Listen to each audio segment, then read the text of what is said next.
Assalamualaikum warahmatullahi wabarakatuh. Di sini kami dari kelompok 1, kami akan menjelaskan dampak ekonomi dari COVID-19.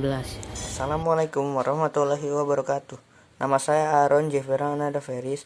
Saya di sini akan melanjutkan masalah perekonomian yang tadi disebutkan. 3. Gaya hidup yang berlebihan. Gaya hidup harus sesuai dengan kemampuan finansial keluarga. 4. Lupa memikirkan kebutuhan di masa depan. Seiring perkembangan zaman, harga kebutuhan pokok di dunia akan semakin meningkat. Assalamualaikum warahmatullahi wabarakatuh. Nama saya Ahmad Wafa Mahdi Salam. Saya dari kelas 10 IPA 1. Di sini saya ingin menyebutkan masalah perekonomian rumah tangga. Yang pertama, pengeluaran lebih besar daripada pemasukan.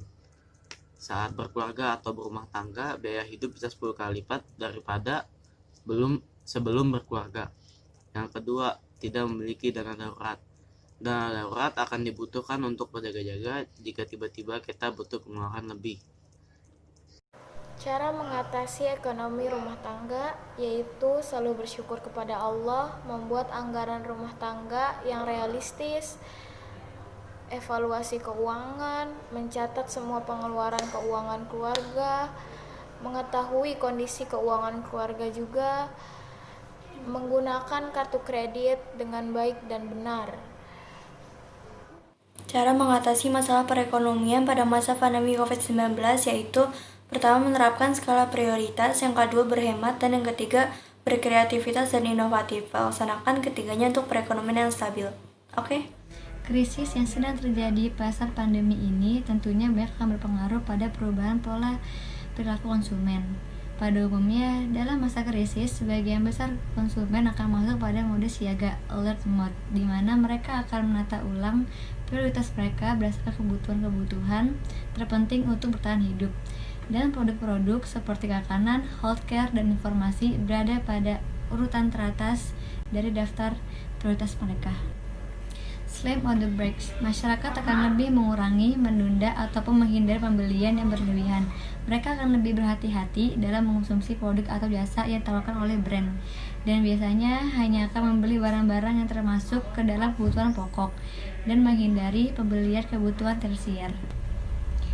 Painted but patin. Mereka yang termasuk ke dalam kategori ini, ketika mengkonsumsi barang-barang pokok, mereka akan mulai melakukan penghematan, tetapi juga tetap memilih brand-brand favorit yang sudah mereka gunakan.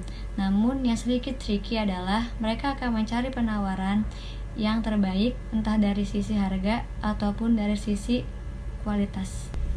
Yang terakhir, Life for Today. Segmen ini biasanya banyak diisi oleh masyarakat usia muda dan tinggal di kota-kota besar atau urban. Dalam pola konsumsi kebutuhan primer dan sekunder, masyarakat yang berada dalam kategori ini biasanya tetap memilih produk yang sudah biasa mereka gunakan atau yang menjadi favorit mereka. Namun ketika mengkonsumsi kebutuhan tersier, biasanya kategori ini akan memilih harga yang terbaik, dan kemungkinan besar mereka akan menunda membelinya sampai masa krisis ini berakhir.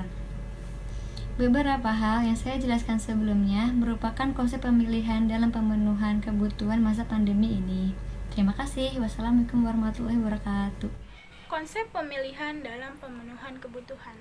Ketika kita mempunyai uang dan kita harus memenuhi semua kebutuhan yang kita perlukan.